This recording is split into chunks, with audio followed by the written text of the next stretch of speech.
So, ladies and gentlemen, welcome to our conjunction video of Venus Rahu in the 8th house. As in, what happens when these two planets, Rahu and Venus, are in the 8th house of your horoscope. And as always, if you do not know, if you have this particular position, what sign it's in, what nakshatra it's in, along with all your astrological details, check out the links here at kerasastrology.com, where you'll find my books, reports, consultations, and link to my academy, Vedic Astrology Academy, where I'm uploading my February horoscope. I am down to just last 4 signs, Sagittarius, Capricorn, Aquarius, and Pisces, which I know I'm going to be uploading either probably tonight or tomorrow for sure. Okay. So anyway, Venus and Rahu in the 8th house. So this is this person brings great disturbance. Not in the way you think. They bring they bring big disturbances. Okay. What is a big disturbance? Meaning you're using your rotary phone, right? Your dial-up phone. Or you have like your little Nokia phone. And now suddenly comes iPhone. Disturbs the entire industry. That's what happens. This is a person who is a bold innovator. Their internal self is about, how do I change something? How do I bring about the biggest convenience to the world? Okay. Biggest convenience to the world. Why? Because Venus is convenience. Okay. Rahu is the biggest. 8th house is revolutionary. 8th house is sudden. Something that suddenly brings about a big change. And this is why you will see like Venus, Rahu in the 8th, especially in a man's chart, shows a big change comes in post-marriage. Okay, now we can't say with confidence that, okay, the change is positive or negative, because we want to see if there any other planet with Venus, Rahu, between the degrees of Venus and Rahu, or some other planet is aspecting this particular Venus and Rahu. But you can be assured, the moment that matrimonial ceremony happens, big shifts happen in a person's life. Like especially in a female's horoscope, if Mars, Rahu are together, big changes, big shifts happen in their life.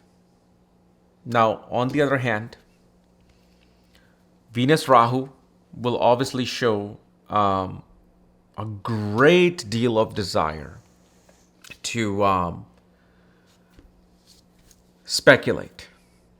Such person is very much interested in speculation. How to gain big wealth in a short time outside of the context of work. That's what this person looks for. Now, why did I also say that a big disturber? Okay, you got to understand the deeper essence of Venus and Rahu. Venus is Vishnu Trimurti. Venus shows preserving something. Venus is induced with responsibility. Venus is responsibility. Before you jump into arts and creativity and love, Venus is actually taking on big responsibility.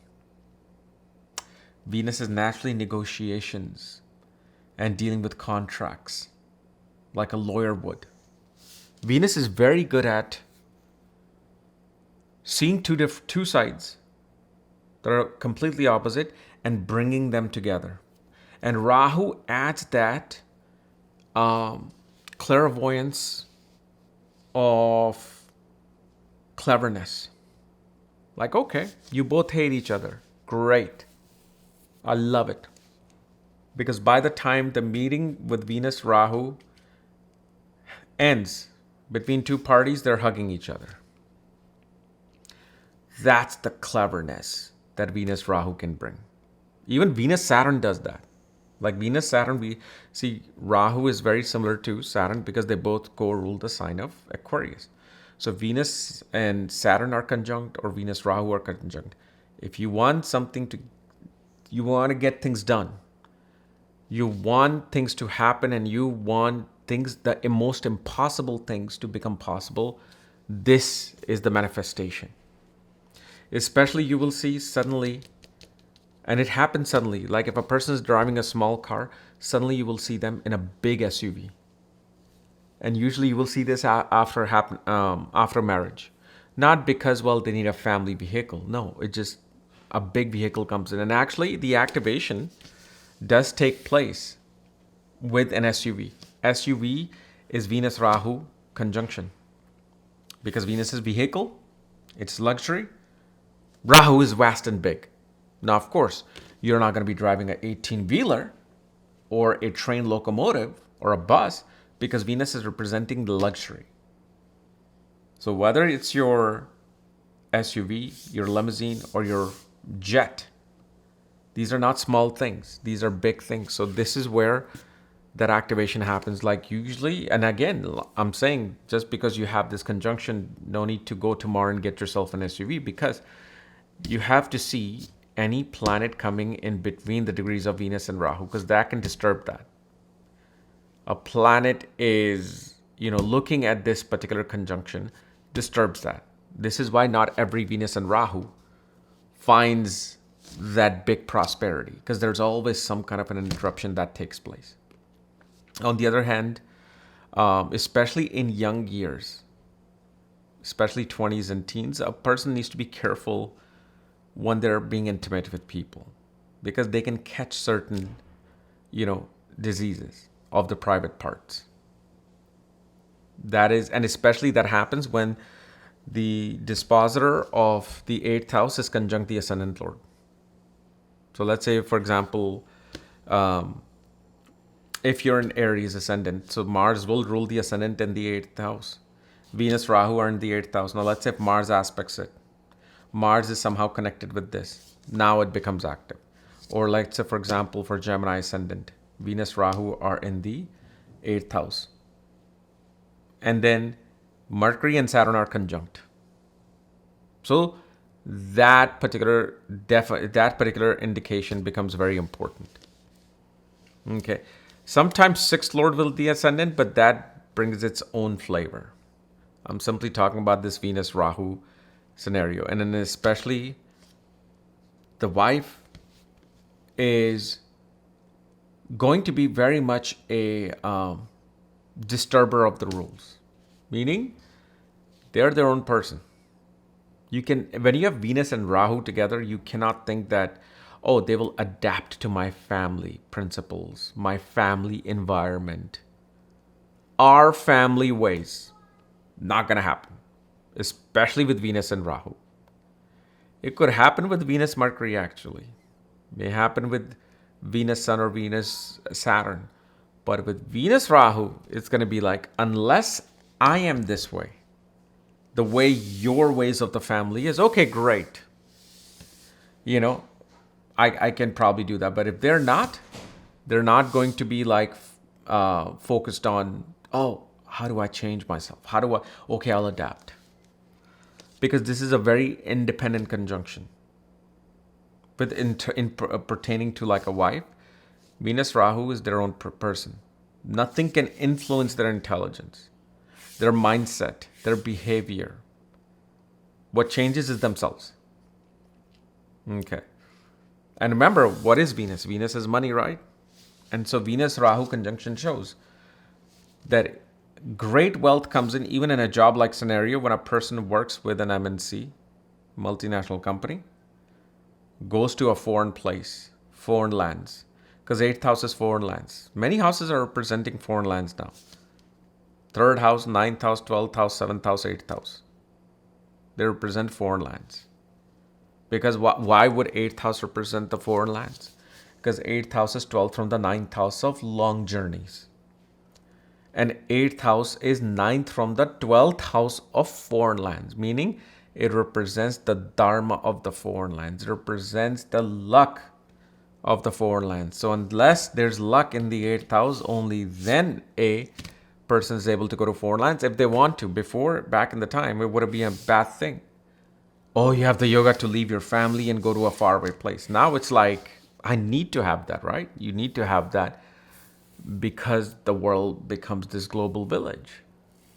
You know, people in the US now actually are migrating to China or India or Europe to seek better employment, or Dubai.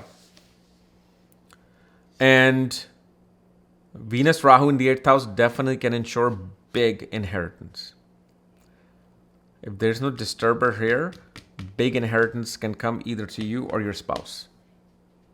Somehow, some way, it can happen. Doesn't have to be always through family, although 90% is going to be through family. But it is somehow one inherits something vast and big. Even if it's, let's say, somehow given to somebody through a charity, or maybe, let's say, you took care of your neighbor when they were old. Nobody was there. Only you were there taking care of them. You were there at the funeral. They left their entire big wealth to you when they left. And you never even knew that they had such type of wealth. Okay. So it's a very strong conjunction actually in the 8th, and especially in the 8th with this. A person can be greatly interested in media. If moon goes into the 9th house, 5th house, ascendant, 10th house, there would be interest towards focus on media. Especially like not even just media. They, like this person actually won't even be interested so much in social media. They want to be going into the film industry. They want to go into an industry of something. That big mainstream. Because Venus Rahu is that main thing, that big thing. So even though right now we try to think that, well, now social media is the next main media and this and that. But still, that big media is still holding itself somehow, some way. Right? That mainstream. That's why you say it's mainstream. It's not the side stream of YouTube, Rumble, or, TikTok. Especially TikTok. It is that mainstream. That main river. So it becomes that main thing that if they want to be somewhere, they want to be in that main avenue to do something. They don't want to take the side streets. And like I said, Venus is wealth and Rahu is expansion. So some form of expansion happens. And this becomes much more prominent when Rahu has a higher degree than Venus. And Venus is not retrograde. If, let's say, Rahu and Venus are in the 8th house and Venus is retrograde, a person themselves will back away from a great opportunity to expand them. Maybe because, okay, they got 6-figure salary in a foreign place. But they're like, no, I'm going to stay here. Like, for example, like that guy I remember, that IAS officer, I believe his name was Anurag, or what was his name? He was in Singapore and then left that investment banking job to become an IAS officer in Rajasthan. What was his name? He was quite popular, especially in the mid-2000s. Very humble guy. He reminded me of my cousin, Bobby. Oh yes, Gaurav Agarwal. That's what his name was. Gaurav Agarwal. But that's how it works. Okay. So anyway, this is our Rahu-Venus conjunction. And again, you can go to the link here. Check out the report and readings. And otherwise, new to this channel, well, I'm going to be making more of these videos coming soon. And of course, 11th Lord through houses will also come soon. Probably tomorrow or Saturday. Bye-bye.